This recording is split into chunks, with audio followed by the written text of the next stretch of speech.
മനുഷ്യനെ കൂടി ഞാൻ തോട്ടി എവിടെ ചെന്നാലും ഇത് തന്നെ ഇവിടെ നിപ്പുണ്ടായിരുന്നോ? എനിക്കറിയാൻ വയ്യാണ്ട ചോദിക്കാൻ നിങ്ങളിത് എന്തുദ്ദേശിച്ചാ? ഇത് എന്തു പറ്റി? നല്ല ദേഷ്യത്തിലാണല്ലോ പള്ളിയിൽ നിന്ന് തിരിച്ചു വരുന്നേ.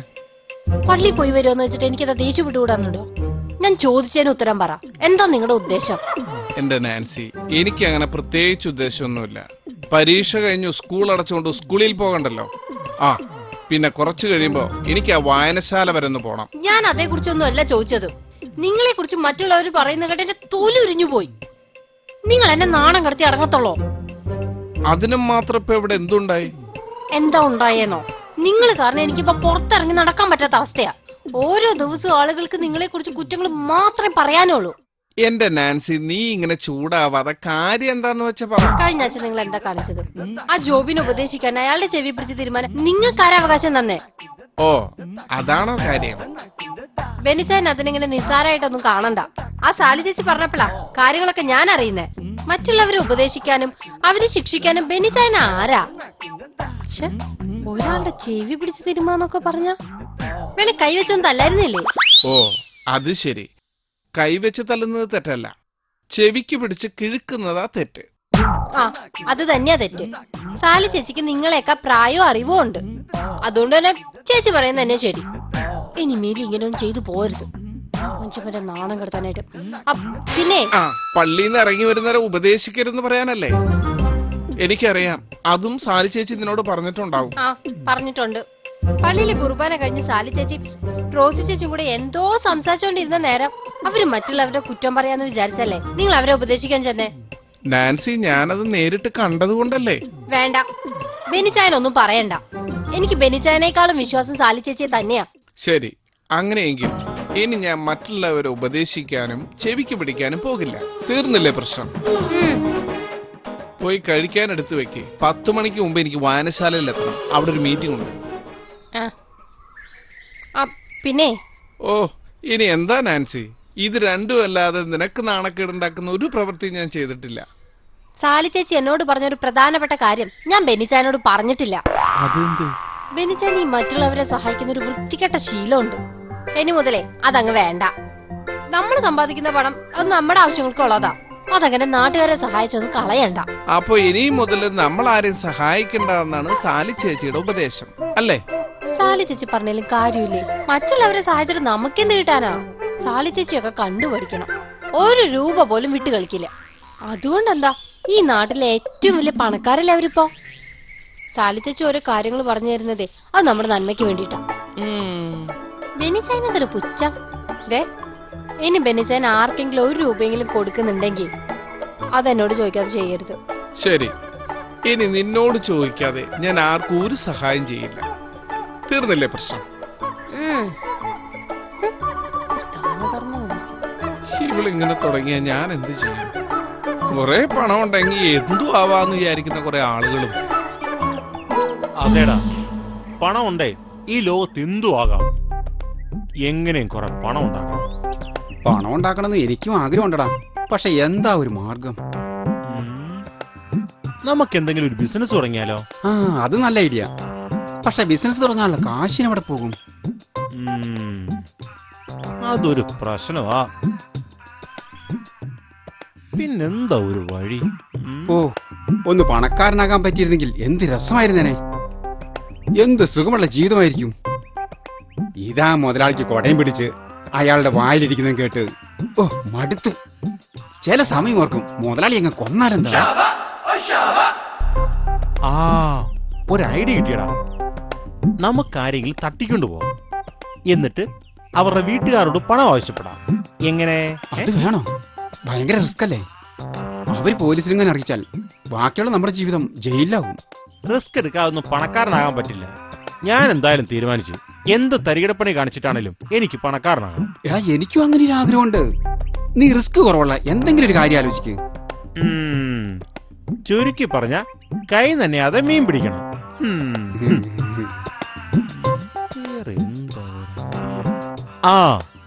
ഒരു കിടുക്കൻ ഐഡിയ ഉണ്ട്. മോഷണം. മോഷണോ? അയ്യേ, നീ ആ വാക്ക് കേട്ടിട്ടില്ലേ? ഫിലിപ്പോസ് മലയാളി വീട്ടിൽ നിന്ന് ചക്കയും മാങ്ങയും തേങ്ങയൊക്കെ അടിച്ചു മാറ്റി മറിച്ചു വെക്കുന്നതിന് മോഷണം തന്നെയാ പറയുന്നത്. അതൊക്കെ ചെറിയ സംഭവങ്ങളല്ലേ, അതിനെയൊക്കെ മോഷണം എന്ന് പറയാൻ പറ്റുമോ? എടാ, ചെറുതാണെങ്കിലും വലുതാണെങ്കിലും ഇതിനൊക്കെ ഒരൊറ്റ പേരേ ഉള്ളൂ, മോഷണം. ഞാൻ എന്തായാലും തീരുമാനിച്ചു കഴിഞ്ഞു. രാത്രിയാവുമ്പം ഏതെങ്കിലും പണക്കാരന്റെ വീട്ടിൽ കയറി അയാളുടെ അലമാര കുത്തി തുറന്ന് കൈ കിട്ടുന്നൊക്കെ അങ്ങ് അടിച്ചു മാറ്റുക. കുഴപ്പം വല്ലതും ഉണ്ടാവൂടാ? എടാ, എന്ത് കുഴപ്പമുണ്ടാവാനാ? നമ്മൾ രാത്രി എല്ലാവരും ഉറങ്ങിക്കഴിഞ്ഞിട്ടല്ലേ മോഷ്ടിക്കാൻ കയറുന്നത്. അതുകൊണ്ട് തന്നെ നമ്മളെ ആരും കാണത്തില്ല, പോലീസ് പിടിക്കാനും പോകുന്നില്ല. നല്ലൊരു പണക്കാരന്റെ വീട്ടിലാ കയറുന്നെങ്കിലേ ഒരൊറ്റ മോഷണം നടത്തിയാൽ തന്നെ നമ്മൾ ലക്ഷപ്രഭുക്കളാവും. എന്താ, കൂടുന്നോ? കേട്ടിട്ട് കൊള്ളാം, പക്ഷേ ആരുടെ വീട്ടിൽ കേറും? ആരുടെ വീടായിരിക്കാം? നമുക്ക് പീലിപ്പോസ് മുതലാളിയുടെ വീട്ടിൽ തന്നെ കയറാം. അയ്യോ, മുതലാളിയുടെ വീട്ടിലോ? എടാ, ഈ നാട്ടിൽ ഇപ്പൊ കാശുള്ള ഒരേ ഒരു വീട് പീലിപ്പോസ് മുതലാളിയുടെ വീടാ. എന്തായാലും അത് വേണ്ട. അവിടുന്ന് 1 രൂപ കാണാതെ പോയാൽ മുതലാളി ആദ്യം സംശയിക്കുന്നത് എന്നെയായിരിക്കും. പോലീസിന്റെ ഇടികൊള്ളാൻ എനിക്ക് വയ്യ. എന്നാ നീ തന്നെ ഒരു വീട് കണ്ടുപിടിക്കും. ഈ നാട്ടിൽ കാശുള്ള വേറെ ഏത് വീടാണ്? എന്താ രണ്ടുപേരും കൂടി ഒരു ആലോചന? പത്രോസേട്ടനെ തിരക്കി മുതലാളി വീട്ടിലേക്ക് വരാനിരിക്കുക. ഇന്നാ കാശ് കൊടുക്കേണ്ട അവസാനത്തെ അവധി. മുതലും പലിശയെല്ലാം കൂടെ ചേർത്ത് 5 ലക്ഷം രൂപ കൊടുക്കണം. കൊടുത്തില്ലെങ്കിൽ പത്രോസേട്ടന്റെ വീടും സ്ഥലവും മുതലാളിയുടെ കയ്യിലിരിക്കും. നീ എന്നെ അങ്ങനെ ഭീഷണിപ്പെടുത്തിയൊന്നും വേണ്ട. ദാ ഇത് കണ്ട, 5 ലക്ഷം രൂപയുണ്ട്.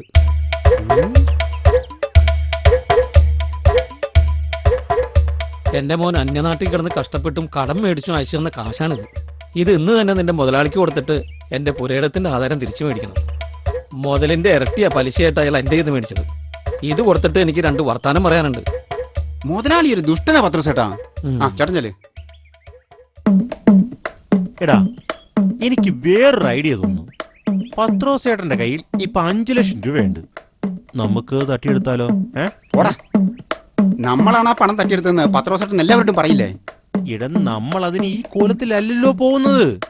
ആളെ തിരിച്ചറിയാത്ത വിധത്തിൽ വേഷം മാറി സൂത്രത്തിൽ ആ പണം തട്ടിയെടുക്കാം. എന്താ? എന്നാലും പത്രോസേട്ടന്റെ കയ്യിൽ നിന്ന് എടാ, അങ്ങനൊക്കെ നോക്കി ഒന്നും നടക്കത്തില്ല. 5 ലക്ഷം രൂപയാ നമുക്ക് തുല്യമായിട്ട് വിധിച്ചെടുക്കാം. എന്താ?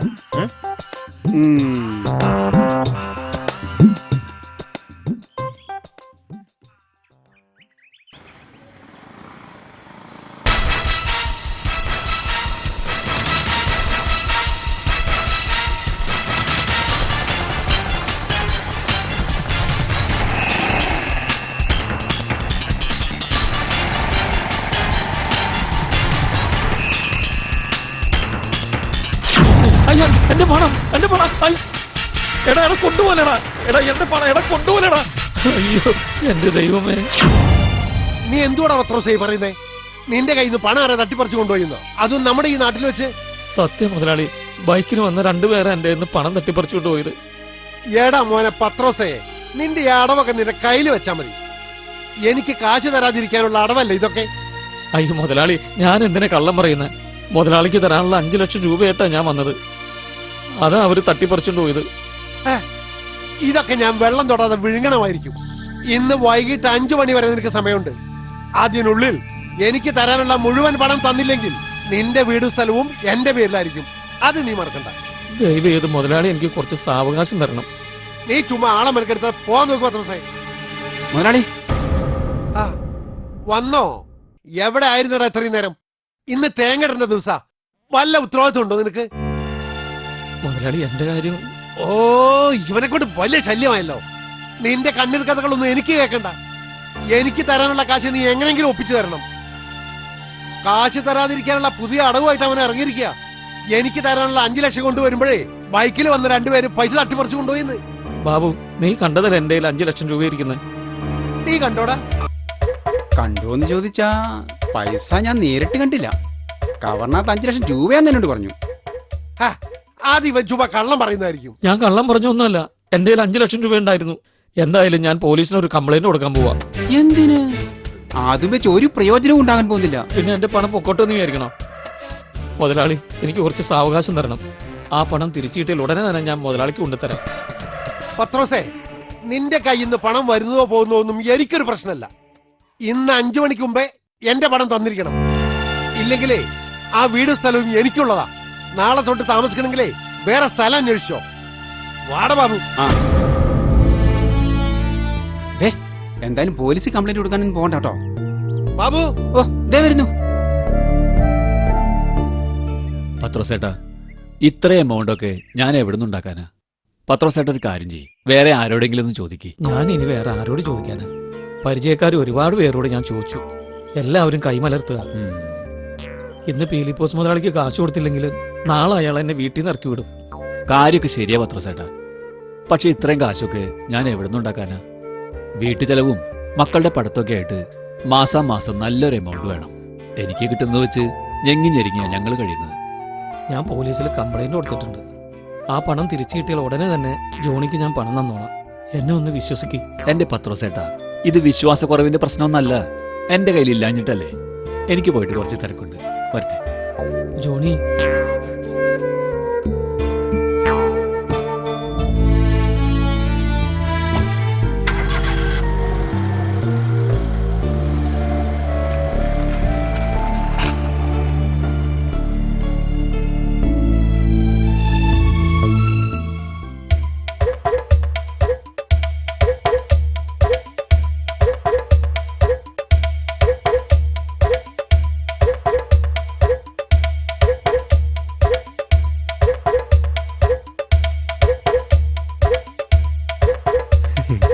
ഓ, 5 ലക്ഷം രൂപ. ഛോ, ഇനി ബാബുവിന് വീതം കൊടുക്കണമല്ലോ. അവനെ എങ്ങനെങ്കിലും ഒന്ന് ഒഴിവാക്കാൻ പറ്റിയിരുന്നെങ്കിൽ. എടാ ജോബി, ഒന്ന് നീ എന്താണ് ഈ ആലോചിക്കുന്നേ? ആരെങ്കിലും വരുന്നതിന് മുമ്പ് നമുക്കിത് വീതം വയ്ക്കാം. പക്ഷേ ഇതെങ്ങനെ വീതം വെക്കുമെന്നാ? അതിനെന്താ ഇത്ര ആലോചിക്കാതിരിക്കുന്നേ? 2.5 ലക്ഷം രൂപ നിനക്കും 2.5 ലക്ഷം രൂപ എനിക്കും. എങ്ങനെ പപ്പാതി വെച്ചെടുക്കാന്ന്. ഈ 5 ലക്ഷം രൂപ ഇപ്പൊ ഇവിടെ എത്താനുള്ള ബുദ്ധി ആരുടേതാ? അതും നിന്റെയാ. ആണല്ലോ. ആരുടെ ബൈക്കിൽ പോയാ ഈ പണം തട്ടിയെടുത്തത്? അതും നിന്റെ തന്നെ ആണല്ലോ. അപ്പൊ ചുരുക്കി പറഞ്ഞ എന്റെ കഴിവുകൊണ്ട് മാത്രമാ ഈ 5 ലക്ഷം രൂപ കിട്ടിയത്. അതുകൊണ്ട് തന്നെ ഇതാർക്ക് അവകാശപ്പെട്ടതാ? നീ എന്തെങ്ങനെ? പണം കിട്ടിയാൽ അത് നമുക്ക് രണ്ടാൾക്കും തുല്യമായിട്ട് എടുക്കാമെന്ന് ആദ്യമേ തന്നെ പറഞ്ഞതല്ലേ? അപ്പൊ അങ്ങനെയൊക്കെ പറഞ്ഞിട്ടുണ്ടാവും. ഇപ്പോഴത്തെ തീരുമാനം ഞാൻ പറയാം. ശരിക്കും പറഞ്ഞ ഇതിന്ന് 1 രൂപ പോലും നിനക്ക് തരേണ്ട ആവശ്യമില്ല. പിന്നെ നീ ഇങ്ങനെ വെള്ളം ഒലിപ്പിച്ച് നടക്കുന്നോണ്ട് വല്ലോ 10-500 ഞാൻ തരാം. ഓഹോ, അപ്പൊ പണം കൈ കിട്ടിയതോടെ നീ നിന്റെ തനി സ്വഭാവം പുറത്തെടുത്തു അല്ലേ? ഇത് നീ അങ്ങനെ ഒറ്റയ്ക്ക് വിടുകാന്ന് കരുതണ്ട.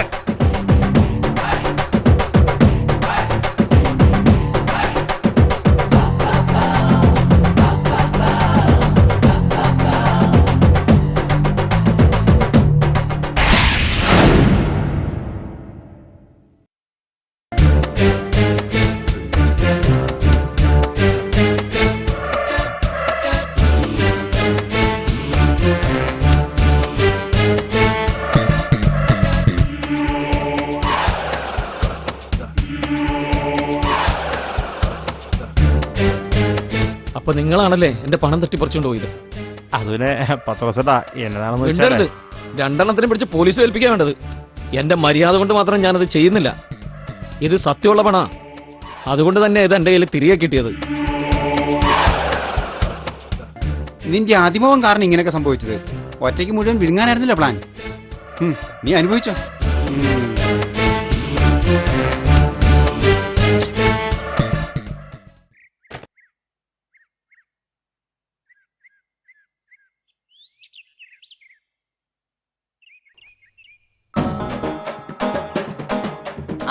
ബെനിച്ചാനൊന്നവിടെ നിന്നേ. എന്തോ പ്രശ്നമാണല്ലോ. നീ ഇതുവരെ കറിയൊന്നും വെച്ചില്ലേ? 2 മണി കഴിഞ്ഞു നാൻസി. എനിക്ക് നന്നായി വിശക്കുന്നു. ബെന്നിച്ചായന്റെ അടുത്ത് രാവിലെ ഞാൻ എന്താ പറഞ്ഞത്? എന്നിട്ട് ബെന്നിച്ചായൻ എന്താന്ന് കാട്ടിക്കൂട്ടിയത്? അതിന് ഞാനെന്ന് ആരെയും ഉപദേശിക്കാനും ചെവിക്ക് പിടിക്കാനൊന്നും പോയില്ല നാൻസി. ഇതൊന്നും അല്ലാതെ ഒരു കാര്യം കൂടി ഞാൻ പറഞ്ഞിരുന്നു. സാലി ചേച്ചിയോട് പ്രത്യേകം പറഞ്ഞൊരു കാര്യം. അത് നാൻസി, ഞാൻ എന്റെ വാക്കിന് ഒരു വിലയില്ലാത്തോണ്ടല്ലേ ബെനിച്ചായൻ ഇങ്ങനെയൊക്കെ കാട്ടിക്കൂട്ടിയത്? നാൻസി, ഉണ്ടായത് എന്താന്ന് വെച്ചാ എനിക്കൊന്നും കേക്കണ്ട. നിങ്ങൾ നിങ്ങളുടെ ഇഷ്ടപ്രകാരം എന്താന്ന് വെച്ചാ അങ്ങ് ചെയ്തോ. എന്തുമാത്രം കാശ നിങ്ങൾ മറ്റുള്ളവരെ സഹായിച്ച് കളഞ്ഞു കുടിക്കുന്നേ. ഞാൻ എന്തെങ്കിലും ഒരു ആവശ്യം പറയുമ്പോ ഇല്ലാത്ത 100 കാരണങ്ങൾ നിങ്ങക്ക് നിരത്താനുണ്ടോ? ഇത് അങ്ങനെയൊന്നുമല്ല നാൻസി. പത്രോസിന്റെ കിടപ്പാടം വരെ നഷ്ടപ്പെട്ടു പോകുന്ന ഒരു അവസ്ഥ വന്നപ്പോ ഈ ഒരു ഘട്ടത്തിൽ നമ്മൾ അവരെ സഹായിച്ചില്ലെങ്കിൽ വേറെ ആരാ അവരെ സഹായിക്കുക? അതാ ഞാൻ ഈ കണ്ട നാട്ടുകാരെ മുഴുവൻ സഹായിക്കാൻ നിങ്ങൾ ആരാ? അതുകൊണ്ട് എന്ത് പുണ്യം നിങ്ങക്ക് കിട്ടാൻ പോകുന്നേ? 1-2 രൂപയല്ല നിങ്ങൾ ഇന്ന് കളഞ്ഞു മുടിച്ചത്, 5 ലക്ഷം രൂപയാ നിങ്ങൾ ഇന്ന് അയാളെ സഹായിക്കാൻ വേണ്ടി കളഞ്ഞു മുടിച്ചത്. നാൻസി, പത്രോസേന്റെ പണം ബൈക്കിൽ വന്ന ആരോ തട്ടിപ്പറിച്ചുകൊണ്ട് പോയി. ഇന്ന് തന്നെ പണം കൊടുത്തില്ലെങ്കിൽ പീലിപ്പോസ് അവരെ വീട്ടിൽ നിന്ന് ഇറക്കി വിടും. ഒരു നിവൃത്തിയില്ലാതെ പത്രോസേട്ടൻ പണത്തിനു വേണ്ടി പലരുടെ അടുത്തും പോയി. അവസാനം എന്റെ അടുത്ത് വന്നത്. പത്രോസേന്റെ അവസ്ഥ കണ്ടപ്പോ നിങ്ങൾ കയറി അങ്ങ് സഹായിച്ചു. പത്രോസേട്ടൻ പോലീസിൽ കംപ്ലൈന്റ് ചെയ്തിട്ടുണ്ട്. നഷ്ടപ്പെട്ടു പോയ പണം തിരിച്ചു കിട്ടിയ ഉടനെ തന്നെ പത്രോസേട്ടൻ അത് എനിക്ക് കൊണ്ടുതരും. കിട്ടും. നിങ്ങൾ അതങ്ങനെ കാത്തിരുന്നോ? പത്രോസേട്ടനെ മാത്രം ആക്കണ്ട, നാട്ടുകാർക്കല്ല നിങ്ങൾ വാരിക്കോരി അങ്ങ് സഹായിച്ചോ. വേണമെങ്കിൽ ഈ വീടും നമുക്ക് ആർക്കെങ്കിലും അങ്ങനെ എഴുതി കൊടുക്കാം. നീ എന്താ നാൻസി ഇങ്ങനെ? നേരത്തെ നിന്റെ സ്വഭാവം ഇങ്ങനെയൊന്നും ആയിരുന്നില്ലല്ലോ. ഇനി മുതലേ എന്റെ സ്വഭാവം ഇങ്ങനെയൊക്കെ തന്നെയാ. ആ സാല ചേച്ചി എന്തെല്ലാം നല്ല കാര്യങ്ങൾ ഉപദേശിച്ചായിരുന്നേ, അതൊക്കെ ബെന്നിച്ചായനൊന്ന് കേട്ട് പഠിച്ചൂടെ? അറിവുള്ളവര് പറഞ്ഞു തരുമ്പോ അതൊക്കെ ഒന്ന് കേട്ട് പഠിക്കണം. മതി, നിർത്ത്. ബെന്നിച്ചായ ഞാനൊന്ന്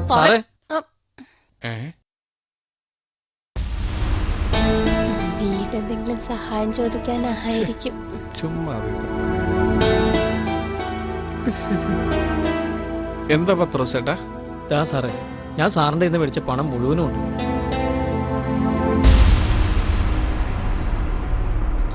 അപ്പൊ ഫിലിപ്പോസിന് പണം കൊടുത്തില്ലേ? കൊടുത്തു സാറേ. ഇതാ കള്ളന്മാരെ എന്റെ ഇന്ന് തട്ടിപ്പറിച്ചുകൊണ്ട് പോയ പണം. ആ, അതപ്പൊ തിരിച്ചു കിട്ടിയല്ലേ? ഉം. എന്തായാലും അത് നന്നായി. അടെ, ആ കള്ളന്മാരാരാന്ന് മനസ്സിലായോ? നമുക്കെല്ലാവർക്കും അറിയാവുന്നവര് തന്നെയാ ആ കള്ളന്മാര്. ആ ബാബുവും ജോബിയും കൂടിയാ വേഷം മാറി വന്ന് എന്റെ ഇന്ന് പണം തട്ടിപ്പറിച്ചത്. അവര് ഇതുവരെ അവരുടെ തരികട പരിപാടി നിർത്തിയില്ല അല്ലേ? അവരത് നിർത്തില്ല സാറേ. മറ്റുള്ളവരെ പറ്റിച്ച് പണം ഉണ്ടാക്കുന്നതിൽ സന്തോഷം കണ്ടെത്തുന്നവരാ അവരിനിയും അങ്ങനെയൊക്കെ തന്നെ ജീവിക്കൂ. ഒരുപാട് നന്ദിയുണ്ട് സാറേ. ഒരു വഴിയും കാണാതെ അറിഞ്ഞപ്പോ സാറ് മാത്രമാണ് എന്നെ സഹായിച്ചത്. ഇവിടുത്തെ പല പ്രമാണിമാരും പണം കെട്ടിപ്പൂട്ടി വെച്ചിട്ട് സഹായം ചോദിക്കുമ്പോ ഉപദേശം വാരിക്കോരി തരുന്നവരാ. സാറ് മാത്രമാ അവരിൽ നിന്നൊക്കെ വേറിട്ട് നിൽക്കുന്നത്. ദൈവാനുഗ്രഹം എപ്പോഴും സാറിന്റെ കൂടെ ഉണ്ടാവും. ഞാൻ പോട്ടെ സാറേ.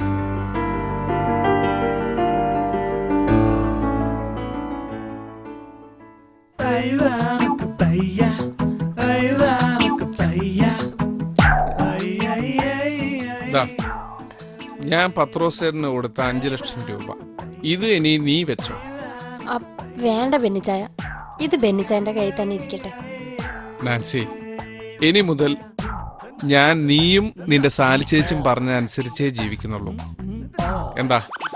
വേണ്ട ബെന്നിച്ചായനെ, ഇപ്പൊ ചെയ്യുന്നതൊക്കെ തന്നെ ചെയ്താ മതി. മറ്റാരുടെ ഉപദേശമൊന്നും ബെന്നിച്ചായൻ കേൾക്കണ്ട. ഇങ്ങനെയൊക്കെ തന്നെ ബെന്നിച്ചായൻ ഇനി അങ്ങ് ചെയ്താ മതി. അതെന്ത് പറ്റി ഇപ്പൊ ഇങ്ങനൊരു തോന്നല് വരാൻ? ഇതൊക്കെയാണ് ശരിയെന്ന് എനിക്ക് ഇപ്പോഴാ മനസ്സിലായത്. നമ്മുടെ പ്രവർത്തനങ്ങൾ അനുസരിച്ച് അഭിപ്രായങ്ങൾ പറയാനും നിർദ്ദേശങ്ങൾ തരുവാനും വിമർശിക്കുവാനും സമൂഹത്തിൽ ഒട്ടേറെ ആളുകൾ ഉണ്ടാകും. എന്നാൽ അവരിൽ ബഹുഭൂരിപക്ഷത്തിനും സ്വന്തമായി ഒന്നും ചെയ്യാൻ കഴിയില്ല എന്നുള്ളതാണ് വാസ്തവം.